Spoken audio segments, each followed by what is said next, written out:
नमस्कार, स्वागत आप सभी का। आपके साथ मैं हूं पुनीत और चलिए खबरों की शुरुआत करते हैं। संविदा स्वास्थ्य कर्मचारियों की हड़ताल जो 4 दिनों से चली आ रही थी वो खत्म हो गई है आखिरकार। स्वास्थ्य मंत्री प्रभुराम चौधरी से मुलाकात के बाद यह हड़ताल वापस ले ली गई है। 4 दिनों से ये कर्मचारी हड़ताल पर थे और अपनी मांगों को लेकर ये हड़ताल कर रहे थे। उज्जैन में भी आज इन्होंने प्रदर्शन किया और भीख मांगी। विरोध स्वरूप भीख मांग कर इन्होंने प्रदर्शन किया था और 4 दिन के बाद अब जाकर इनकी मुलाकात स्वास्थ्य मंत्री से जो हुई उसमें हड़ताल वापस लेने का फैसला इन लोगों के द्वारा ले लिया गया। हालांकि इन लोगों ने यह भी कहा है कि 15 जून तक अगर इनके बारे में कोई फैसला सरकार नहीं लेती है तो ये वापस अनिश्चितकालीन हड़ताल पर चले जाएंगे। तो स्वास्थ्य मंत्री से बातचीत के बाद, मुलाकात के बाद ये हड़ताल जरूर वापस ले ली गई है, लेकिन ये स्थगित की गई है 15 तारीख तक।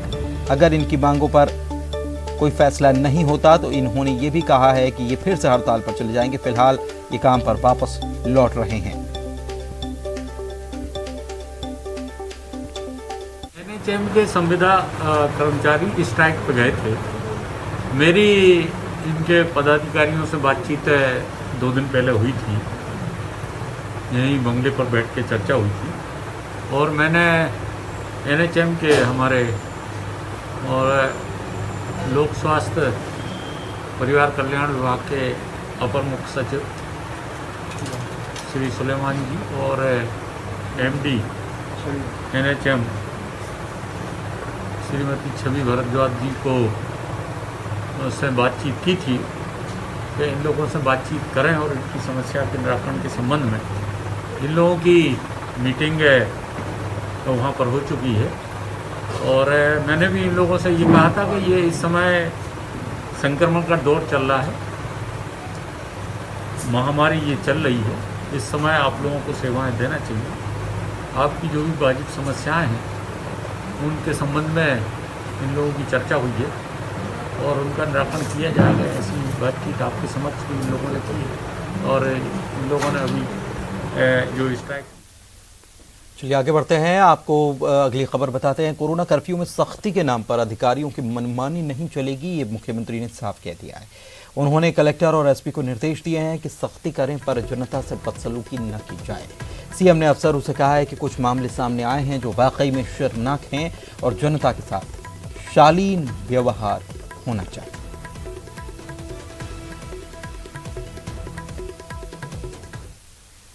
1 जून से मध्य प्रदेश अनलॉक होगा। इसमें क्या खुलेगा और क्या नहीं, क्या छूट रहेगी, क्या पाबंदियां, इस पर ग्रुप ऑफ मिनिस्टर्स की बैठक में मंथन किया गया। इसके साथ ही संक्रमण से निपटने के लिए एक नया फॉर्मूला भी तैयार किया गया।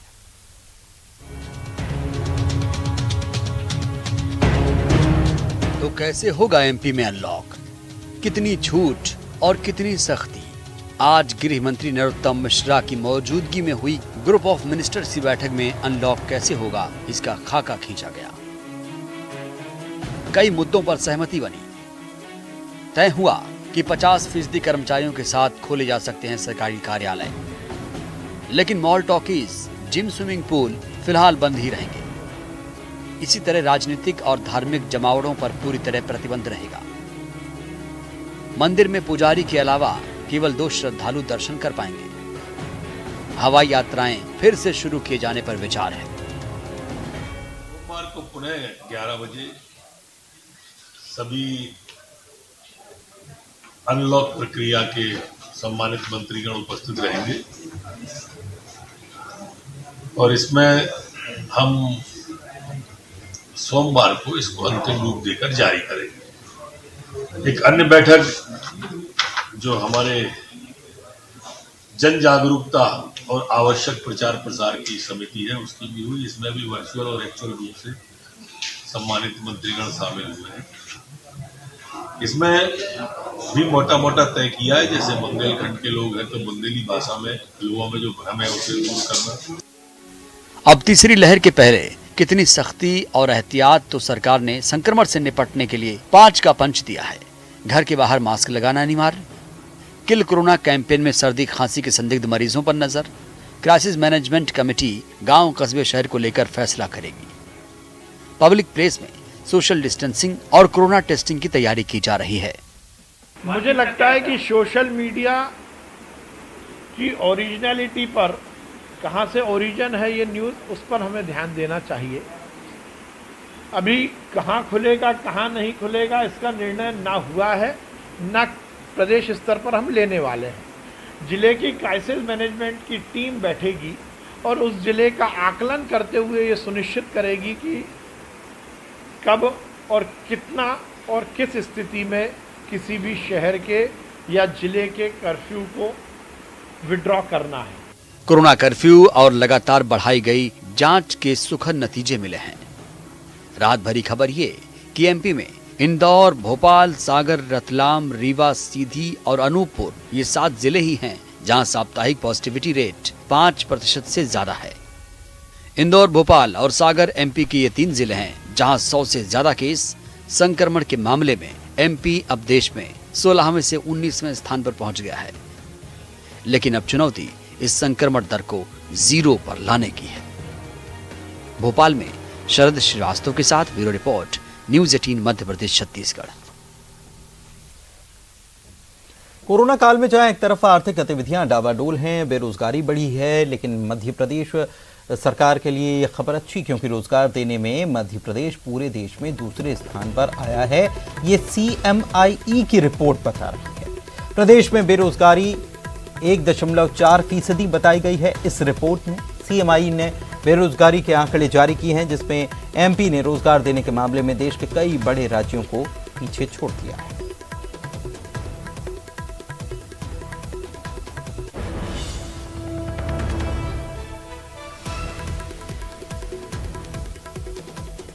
मध्य प्रदेश सरकार ने बड़ा फैसला लेते हुए कहा है कि अब ग्रामीण क्षेत्र में लोग वैक्सीन के लिए ऑफलाइन रजिस्ट्रेशन करा पाएंगे और पंचायत के सेंटर पर केवल पंचायत के लोगों को वैक्सीन लगेगी। इसके पहले शहर के लोग गांव वैक्सीन लगवाने के लिए पहुंच रहे थे, जिससे गांव के लोगों को वैक्सीन नहीं लग पा रही थी।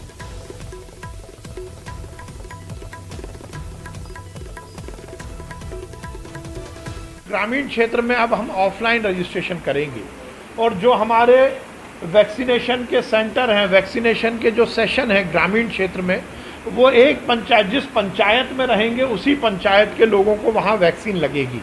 जिससे जो एक दिक्कत आ रही थी कि बहुत ग्रामीण क्षेत्रों में शहरों के लोग भी पहुँच जाते थे और ग्रामीण लोगों को वैक्सीन नहीं लग पाती थी 18+ वाली, तो माननीय मुख्यमंत्री जी ने ये निर्देश दिए हैं कि जिस पंचायत में जो सेशन होगा, जो स्थल होगा, वहाँ पर उसी पंचायत के ग्रामीण के लोगों को 18+ वालों को वैक्सीन लगेगी।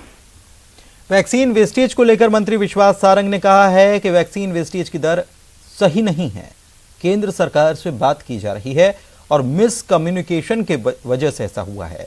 आपको बताएं कि कल केंद्र सरकार ने वैक्सीन वेस्टेज को लेकर जो आंकड़े जारी किए थे, मध्य प्रदेश सरकार उन आंकड़ों से भिन्नता बता रही है। कह रही है कि आंकड़े सही नहीं, बल्कि इससे काफी कम वैक्सीन वेस्टेज हुआ। अधिकारियों से कहा है कि क्योंकि हमारे हिसाब से 1.3% का वैक्सीन का वेस्टेज है, केंद्र सरकार के आंकड़े इसमें कुछ अधिकता बता रहे हैं। अब क्योंकि कहीं हो सकता है कहीं हमारे कम्युनिकेशन में दिक्कत हुई हो, वहाँ पर हमारी बात पहुँच नहीं पाई हो। आज मैंने अधिकारियों से कहा है कि केंद्र सरकार के जो स्वास्थ्य मंत्रालय के अधिकारी, उनसे बात कर ये आंकड़े ठीक किए जाए। मध्य प्रदेश के जबलपुर से ब्लैक और व्हाइट फंगस के बाद अब क्रीम फंगस का मरीज सामने आया है। स्वास्थ्य विभाग के अनुसार ये प्रदेश का पहला क्रीम फंगस का केस है। मरीज साथ ही ब्लैक फंगस से संक्रमित बताया जा रहा है। पीड़ित मरीज का इलाज नेताजी सुभाष चंद्र बोस मेडिकल कॉलेज के ENT विभाग के द्वारा शुरू कर दिया गया है। जो फंगस होते हैं, ये फंगस हवा में या धूल में या घरों में ये बहुत बहुतायत में पाए जाते हैं और ये हवा के माध्यम से ज़्यादातर, क्योंकि इनके स्पोर्स होते हैं, बहुत छोटे छोटे कण जैसे धूल के कण होते हैं, तो ये हवा में पाए जाते हैं और जब हम सांस लेते हैं तो नाक के माध्यम से ये फंगस हमारे शरीर में प्रविष्ट हो जाते हैं। MP के कोरोना बुलेटिन की बात कर लेते हैं तो बीते 24 घंटे में 1977 नए केस सामने आए और 6,888 मरीज रिकवर हो गए। एक्टिव मरीजों की संख्या इसी के साथ 38,327 पहुंच गई है। 2 जिलों में ही अब 100 से अधिक नए केस बने हुए हैं। 2 जिले कौन कौन से, ये आपको भी पता होगा। कि इंदौर और भोपाल यही दोनों ज़िले हैं जहां अधिक से बेहद ज़्यादा मामले शुरुआत से बने हुए हैं। तो ऐसे में 2 ज़िले यही जहां 100 से अधिक मामले हैं, बाकी सभी ज़िले जो हैं वहां पर मामले 100 से नीचे पहुंच चुके हैं।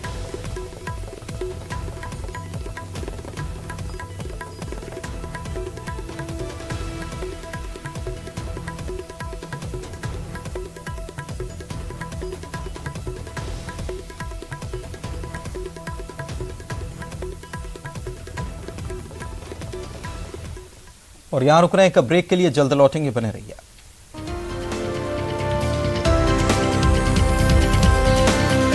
में कुत्तों ने आतंक मचा रखा है। जहां गिराबाद कब्रिस्तान में आवारा कुत्तों ने 10 लोगों को काटकर जख्मी कर दिया। घायलों का इलाज चरक अस्पताल में जारी है। मासूम बच्चों पर भी कुत्तों ने अटैक किया है। कुत्तों से बचाने के लिए पहुंचे पुलिसकर्मी दिनेश सिंह को भी एक कुत्ते ने काट लिया, डॉग बाइट।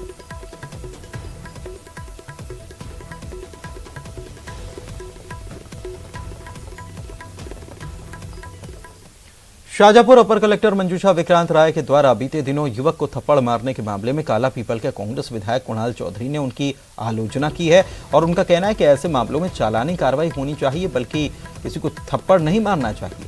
लेकिन मामले में मंत्री इंदर सिंह परमार अपर कलेक्टर के बचाव में दिखे और कोरोना कर्फ्यू के दौरान थोड़ी सख्ती बरतने की जरूरत पर वो जोर दे रहे हैं। बताएं कि बीते दिनों कोरोना कर्फ्यू के दौरान जूते की खुली दुकान दिखने पर अपर कलेक्टर ने मौजूद युवक को थप्पड़ मार दिया था। इसके बाद लोगों ने अपर कलेक्टर पर कार्रवाई की मांग की थी, लेकिन अधिकारी पर अभी तक कोई कार्रवाई नहीं की गई।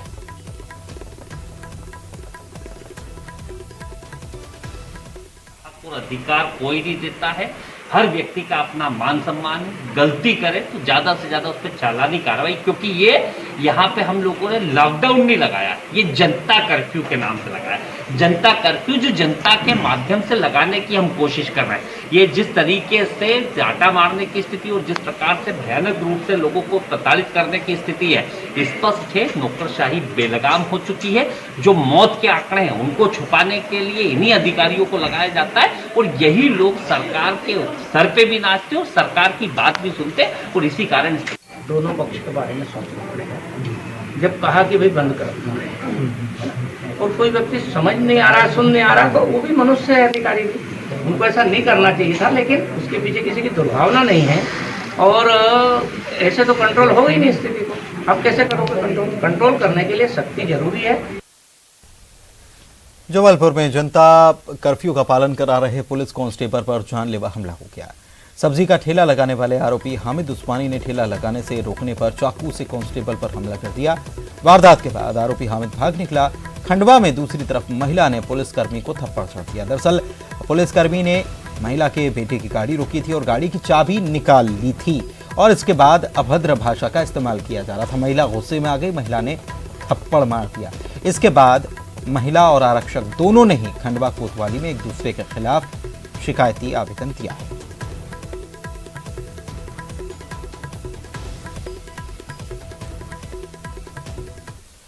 शहर में बेवजह घूमने वालों के लिए देवास प्रशासन तकनीक का सहारा ले रहा है। ऐसे लोगों पर नजर रखने के लिए तीसरी आंख यानी कि ड्रोन का इस्तेमाल किया जा रहा है। सयाजी गेट पर सीएस विवेक सिंह चौहान और टीआई उमराव सिंह ने ड्रोन उड़ाकर शहर को देखा।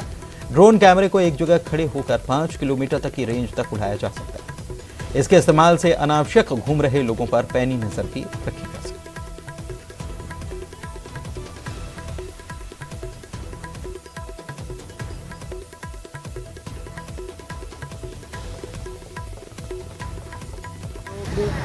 जो है लॉकडाउन का पालन करने के दौरान कोरोना कर्फ्यू का उल्लंघन करने वाले लोगों को या कहीं पर कोई भीड़ है या कोई ऐसा आयोजन तो नहीं कर रहे हैं, इस पर एक निगाह रखने के लिए ड्रोन कैमरे का उपयोग कर रहे हैं। और इससे पूरे शहर में हमने भी देखा है कि काफ़ी देर तक हम लोगों ने पूरा चेक किया है और कहीं पर कोई ऐसी स्थिति नहीं है जहाँ पर भीड़भाड़ हो रही हो, अनावश्यक लोग बाहर निकले हैं। सतना जिले के भदनपुर में युवक ने जान की बाजी लगाकर बेजुबान जानवर की जान बचाई। अतुल शुक्ला नाम के युवा ने साहस दिखाते हुए 50 फीट गहरे कुएं में रात 10 बजे अकेले उतरकर ग्रामीण के सहयोग से बैल को बाहर निकाला। यह बैल रात 8 बजे कुएं में गिर गया था। तहसीलदार ने मदद करते हुए एक सीमेंट कंपनी से गांव वालों को रेस्क्यू का सामान उपलब्ध कराया और 1 घंटे की मशक्कत के बाद इस बैल को बाहर निकाल दिया।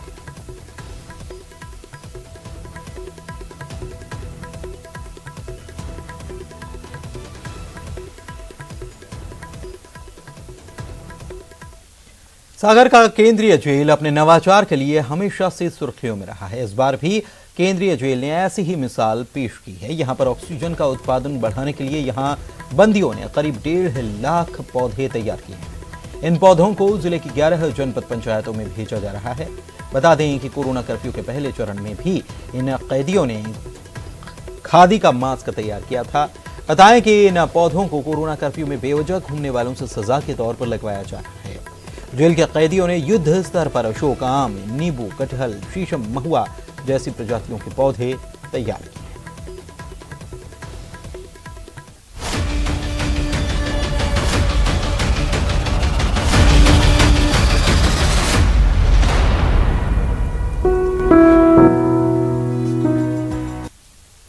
कोविड-19 महामारी ने परस्पर निर्भरता की भावना को सुदृढ़ किया है, जिससे पूरा देश विपत्ति में एकजुट होकर मुकाबला कर रहा है। वैक्सीनेशन के ऐलान के बाद जरूरत है हम सभी अपना सर्वश्रेष्ठ योगदान दें, जिससे हम एक साथ मिलकर वायरस को हराने की तरफ कदम बढ़ा सकें। नेटवर्क 18 इस मुहिम में हर कदम पर आपके साथ होगा।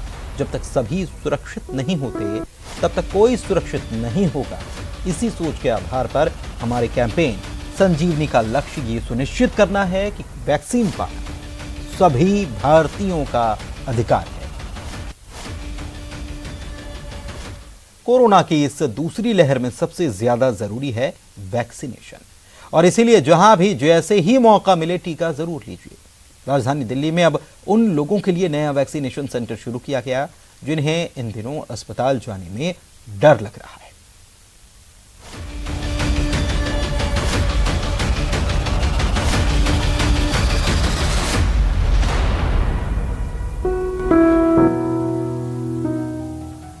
अस्पताल नहीं जाना, मत जाइए। आइए खुले में टीकाकरण कराइए। दिल्ली में drive through vaccination centre. Delhi में आज से ड्राइव थ्रू वैक्सीनेशन की शुरुआत कर दी गई है। इस समय हम खड़े हैं द्वारका के मॉल में, जहां पर आप देख सकते हैं कि दिल्ली के मुख्यमंत्री अरविंद केजरीवाल यहां पहुंचे हुए हैं। वक्त इतना विपरीत चल रहा है कि लोग अस्पताल जाने से भी घबराने लगे हैं। कोरोना की रफ्तार को रोकने का आखिरी उपाय है वैक्सीनेशन, फिर भी लोग अस्पताल जाने से कतरा रहे हैं। ऐसे लोगों के लिए 26 मई से दिल्ली में ड्राइव थ्रू वैक्सीनेशन शुरू किया गया, जिसकी शुरुआत खुद मुख्यमंत्री केजरीवाल ने की। दिल्ली में यहाँ पे ड्राइव थ्रू वैक्सीनेशन सेंटर शुरू हुआ है। मैं उम्मीद करता हूं कि इससे दिल्ली में लोगों को काफ़ी मदद मिलेगी। आने वाले टाइम में अगले कुछ दिनों के अंदर इसी किस्म के ड्राइव थ्रू सेंटर और भी बहुत सारे शुरू होने वाले हैं। सुना आपने, दिल्ली में ऐसे और भी सेंटर खोले जाएंगे जहां लोग कार में बैठे बैठे टीका लगवा सकेंगे। दरअसल कोरोना वैक्सीनेशन सेंटरों पर भीड़ भाड़ ज्यादा हो जाने से लोगों को इस बात की चिंता सता रही थी कि कहीं वे वैक्सीन लगवाने जाएं और भीड़ के चलते संक्रमित न हो जाएं। इसका हल ड्राइव थ्रू वैक्सीनेशन के जरिए निकल गया है। मुख्यमंत्री केजरीवाल ने इस दौरान केंद्र से ज्यादा वैक्सीन मिलने की संभावना भी जताई। वॉर फुटिंग के ऊपर वैक्सीन की सप्लाई की जाएगी। मैं उम्मीद करता हूँ केंद्र सरकार भी प्रयास जो कर रही है कि जल्दी से दिल्ली को ज्यादा से ज्यादा वैक्सीन मिलेगी। मुख्यमंत्री अरविंद केजरीवाल के मुताबिक दिल्ली को प्रतिमाह कम से कम 80 लाख वैक्सीन की जरूरत है, ताकि 18 से 44 साल तक की उम्र के लोगों का वैक्सीनेशन किया जा सके। 18 से 44 साल के लोगों को ये वैक्सीन यहाँ पर ड्राइव थ्रू वैक्सीनेशन के जरिए लगाई जाएगी। कैमरा पर्सन अनिल के साथ प्रीति श्रीवास्तव, न्यूज़ 18 दिल्ली।